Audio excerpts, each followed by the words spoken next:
I want to thank Senator Ana Caballero for those kind words and Assemblymember Adam Gray, but it's really a team effort working with Senator Hurtado and the Valley delegation as we work together to represent the incredible people in this valley who we serve. Since I first took office in 1978, there have been 5 major droughts in California. Since 1978, 5 major droughts. As we know, it tends to be either feast or famine, more water than we know what to do with, or extremely dry periods as we're experiencing today. So we know droughts are nothing new. And this is a bad situation that with climate change is only getting worse. We're staring down at what could be a disastrous summer and fall with the potential of communities running out of water and fires. Our reservoirs are half their historical average. 90% of the snowpack has already melted because of last year's dry conditions, and water's being absorbed at a rate that we cannot even imagine because of the ground so dry. 8% of snowpack is left, in other words.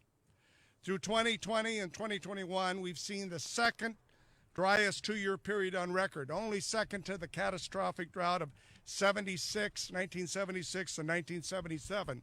Think about that. So we need a balanced approach. And the governor today is going to provide us the opportunity to structure between state and federal efforts that balanced approach, using all the water tools in the water toolbox. And Governor, we're glad you're here. There are many demands on our state's limited water resources, and with climate change, as I said, it becomes all too obvious. The demands on the operations of our water projects in dry years like this one requires that we strike a reasonable balance.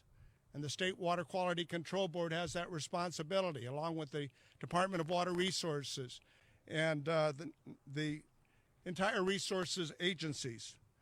We have to balance between competing uses of water for municipalities, for people, for agricultural use, to grow our food. Where water flows, food grows, and to make sure that we protect the environment. All difficult competing uses of water. Our water system is highly interconnected between the state and the federal projects. This project right here is jointly operated between the federal government and between the state of California. It was envisioned to be that way. But the human impact is real. As I said, I've lived through 5 of these droughts as an elected official in the state legislature and now in Washington.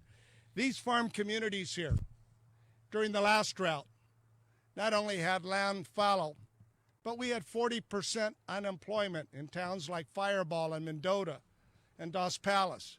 Imagine when almost half the people in town don't have a job, and the impacts to the schools and to the businesses.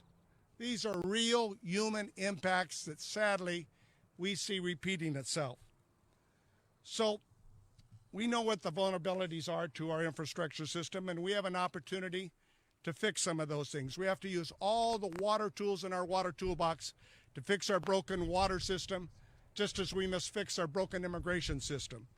For example, we're standing here at San Luis Reservoir. We have an opportunity here because it's required for seismic retrofit to repair this dam. And in doing so, we can raise it 10 feet. That would add over 140,000 acre-feet of additional water supply. The governor's announcement today will complement legislation that I and Senator Feinstein and others are carrying on the federal level. We have legislation that will provide $653 million of federal dollars for the California Aqueduct, for the Delta Mendota Canal, and for the Friant-Kern Canal. And the state, for the first time, is going to partner with us, and Governor, we're thankful for your support.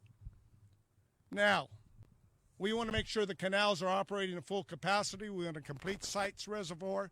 We want to raise San Luis Reservoir. There are a lot of water tools, including groundwater management, that Don Cameron will tell you farmers are eager to participate in. But I have the honor of introducing the governor of the great state of California. I've served, believe it or not, with 7 governors. 7 governors.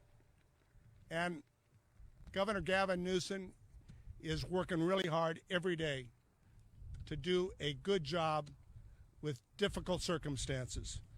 He's had to deal with horrific fires. He's had to deal with mudslides and earthquakes. He's had to deal with a pandemic and now extreme drought. And at the same time, he's trying to solve the disagreements between the voluntary agreements and the biological opinions to implement SGMA. Being governor of California is not an easy job.